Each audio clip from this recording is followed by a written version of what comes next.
Dans cette capsule vidéo, nous allons donc parler de l'énergie grise. Alors, tout d'abord, pourquoi est-ce qu'on va parler de l'énergie? Parce qu'en fait, actuellement, c'est quand même un sujet qui revient régulièrement dans le fait qu'il faut absolument économiser l'énergie. Donc, soit pour des raisons climatiques, puisque ça produit du dioxyde de carbone et encore bien d'autres polluants, parce que le dioxyde de carbone n'est pas le seul polluant dégagé par la pollution. Ça peut être également économique. Effectivement, si vous utilisez énormément de chauffage, ça va vous coûter plus cher. Mais également, c'est une question d'épuisement des ressources naturelles non renouvelables, donc comme le pétrole, le gaz et le charbon. En fait, il faut plusieurs millions d'années pour que ces énergies-là, en tout cas que ces sources-là, soient produites. Donc de ce fait, une fois qu'il n'y en aura plus, eh bien, il faudra donc trouver d'autres alternatives. Donc effectivement, qu'est-ce qui se passe en ce moment? C'est qu'on est de plus en plus attentif à faire la chasse au gaspillage. Alors comment est-ce qu'on va faire ça? Par exemple, on va essayer d'isoler la maison, par exemple pour économiser le chauffage. On va plutôt acheter une voiture qui va être moins gourmande en énergie. On va essayer aussi de conduire de façon plus souple. Enfin bref, prendre les transports en commun. Et il y a beaucoup d'autres gestes qu'on peut effectuer effectivement pour diminuer l'emploi des énergies. Seulement, ce qu'il faut bien comprendre, c'est que ça ne va pas spécialement nous dire quelle est l'énergie utilisée globalement. Pourquoi? Parce qu'en fait, effectivement, il y a une part de consommation directe d'énergie, donc que l'on peut facilement quantifier. Donc quantifier, ça veut dire qu'on peut calculer à l'aide d'un compteur. Donc c'est vrai que par exemple, si vous êtes à la maison, vous utilisez du gaz, eh bien il y a un compteur de gaz qui va donc déterminer votre utilisation vraiment correctement de votre consommation de gaz ou si vous prenez votre voiture, une fois que votre réservoir est vide, il va falloir le remplir et donc on peut de nouveau avoir une estimation assez claire de ce qui a été consommé comme énergie. Cependant, il y a aussi ce qu'on appelle l'énergie grise. Alors l'énergie grise, c'est quoi? En fait, c'est une énergie qui va être consommée, mais qu'on ne va pas voir forcément. Donc en fait, elle ne concerne pas l'utilisation en tant que telle, mais elle va vraiment concerner l'entièreté de l'objet.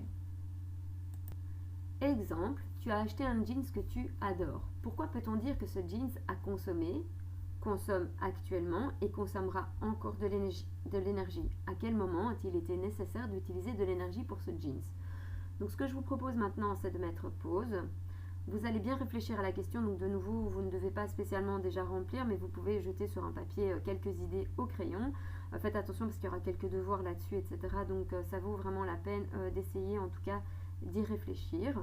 Et donc attention, la question est bien que pour ce jeans, on dit voilà, ça a consommé, alors que vous ne l'avez pas encore, ça a déjà consommé de l'énergie, vous l'avez, vous êtes en train de consommer de l'énergie, et puis à un moment donné, vous allez sans doute plus le porter, et on vous dit que ça consommera encore de l'énergie. Eh bien, ici, la question, c'est à quelle étape, eh bien, effectivement, on a dû utiliser autant d'énergie.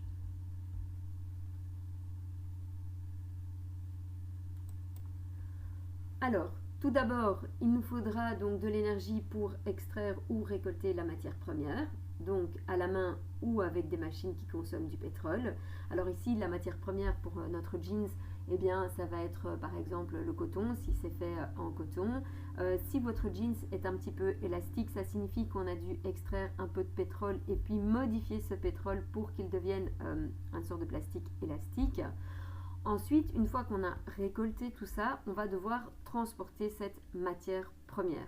Alors, cette matière première, alors on va aussi parler d'abord du transport en général. D'abord, le transport de cette matière première vers les usines de transformation. Donc, par exemple, le coton, on va fabriquer le tissu, on va le colorer. Et donc tout ça va exiger beaucoup d'énergie pour faire par exemple fonctionner les machines. On va également avoir besoin d'eau, on va avoir besoin donc de différentes sources. Alors, ensuite ces matières premières qui sont transformées, donc soit en textile, etc., vont aller de l'usine vers par exemple les usines d'assemblage. Alors l'usine d'assemblage, c'est quoi? Eh bien c'est celui qui va vraiment fabriquer et coudre le jeans. Alors pour coudre votre jeans, ils ont dû donc avoir le tissu, ils ont dû commander le fil qui vient peut-être d'ailleurs, les boutons, par exemple, vous voyez les boutons qui sont en métal et donc qui a dû être fabriqués encore dans une autre usine. Il y a aussi les rivets. Donc les rivets, c'est ce qui permet de bien tenir les coutures. Eh bien, eux aussi ont dû être fabriqués dans une usine. Et donc tout ça arrive dans une usine d'assemblage où le jeans va être fait, donc assemblé, cousu. Alors vous savez qu'il y a certains jeans qui sont à la mode, par exemple quand on les déchire ou qui doivent paraître usés, etc. Et bien là de nouveau c'est une consommation incroyable d'énergie. Pourquoi? Parce qu'ils vont devoir en fait user le jeans, et donc il y a des machines qui vont s'atteler à user le jeans pour qu'il ait cet air un peu vieillot, déjà mis, alors que le jeans est neuf. Alors une fois que ce jeans est fait, il va devoir être emballé. Donc déjà tout l'emballage, etc. c'est un peu la folie. Et puis de nouveau le transport, donc de l'usine d'assemblage vers les grossistes. De là, les grossistes vont les envoyer vers les magasins. Puis vous allez vous déplacer vers le magasin. Vous allez retourner chez vous. Et puis là, effectivement, donc au niveau du transport, on est plutôt bon. Donc en tout cas, ça a déjà consommé une très très grosse partie d'énergie. Alors ensuite, vous allez porter votre jeans. Forcément, qu'est-ce qui va se passer lors de cette utilisation? Vous allez le mettre en machine, vous allez peut-être le mettre dans le séchoir. Tout ça demande donc de l'énergie. Et donc, de nouveau, on va avoir une consommation d'énergie non négligeable donc pour laver ce jeans. Une fois que ce jeans, vous l'avez vraiment beaucoup porté et que vous en avez un peu marre, vous ne voulez plus le porter, ou soit il est vraiment devenu trop usé, ou voilà. Donc là, il y a de nouveau plusieurs solutions. Soit vous allez l'amener dans une bulle de recyclage. Donc là, de nouveau, il y a un transport parce qu'il va falloir prendre votre jeans de la bulle de recyclage vers l'usine de recyclage qui va transformer votre jeans en une matière, par exemple pour isoler des toits ou des choses comme ça. Soit votre jeans va être trié si vous n'aimiez juste plus votre jeans mais qu'il est encore en bon état. Il va pouvoir être revendu dans une friperie.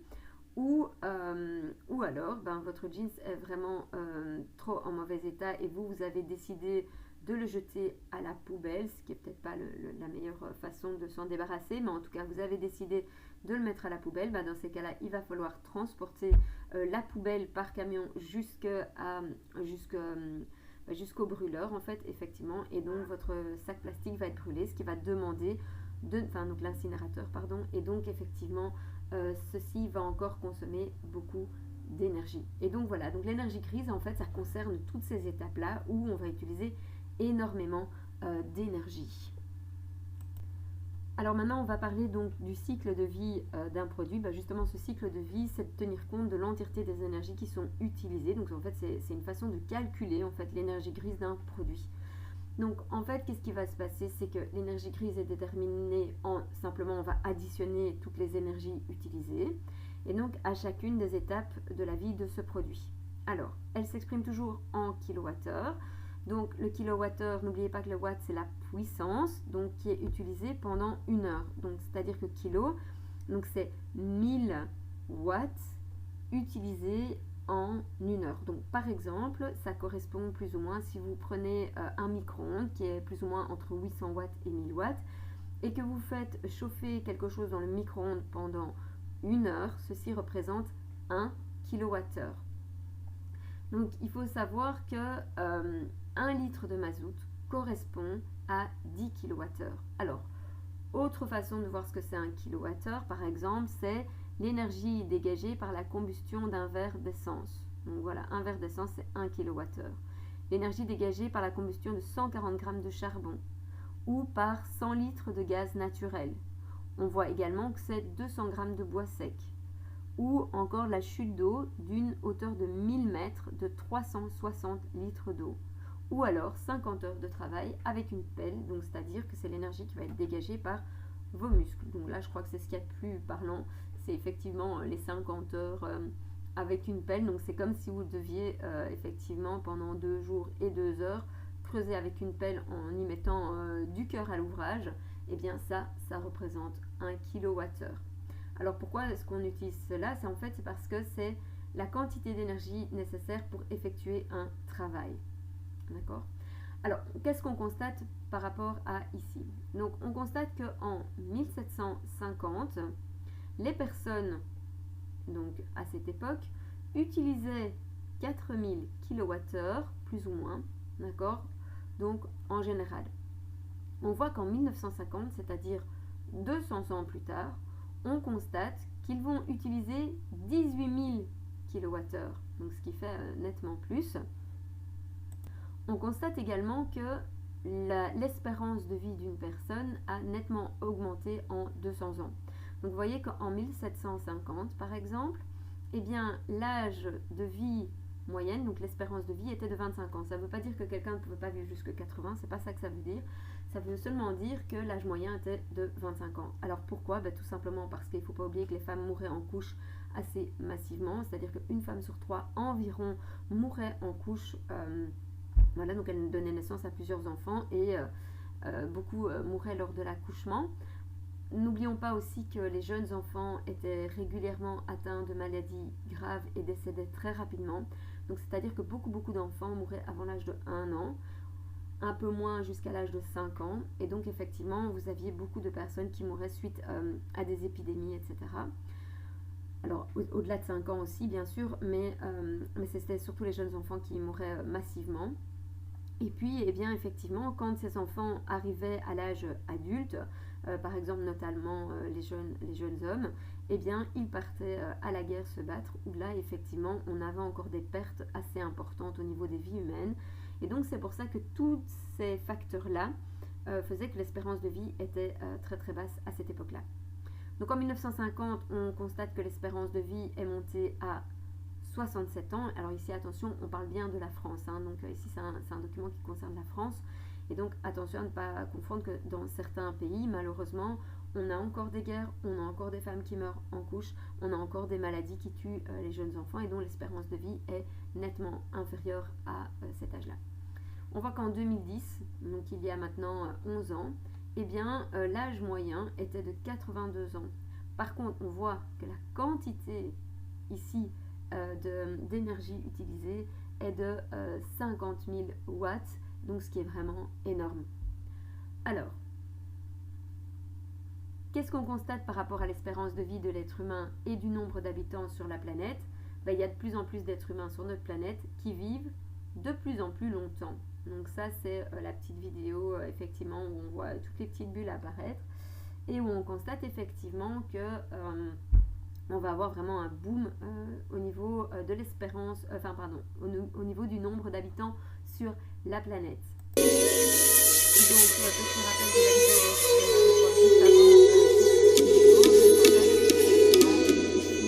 on voit qu'il y a des dates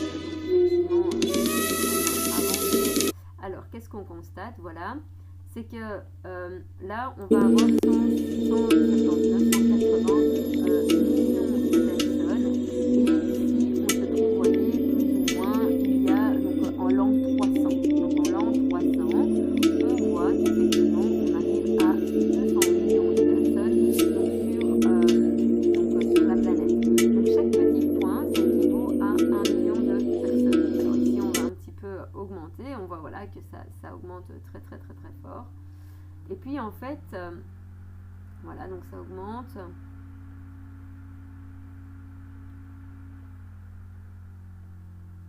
Et alors, regardez ici, je ne sais pas si vous regardez un peu donc les chiffres, on est à 361 millions de personnes et on voit là que vraiment ça descend, mais vraiment de façon drastique. Alors, pourquoi est-ce que c'est descendu comme ça? Parce que voilà, simplement parce qu'à cette époque-là, il y a eu une grosse baisse. Et en fait, ici, la population européenne, je pense que plus ou moins la moitié de la population européenne est morte à ce moment-là. Donc ici, ensuite, on voit qu'on est voilà, 1600, et on va arriver donc en l'an 700, où on voit qu'on est à 6 millions de personnes sur Terre. Alors rien à voir avec les 7,4 milliards actuellement.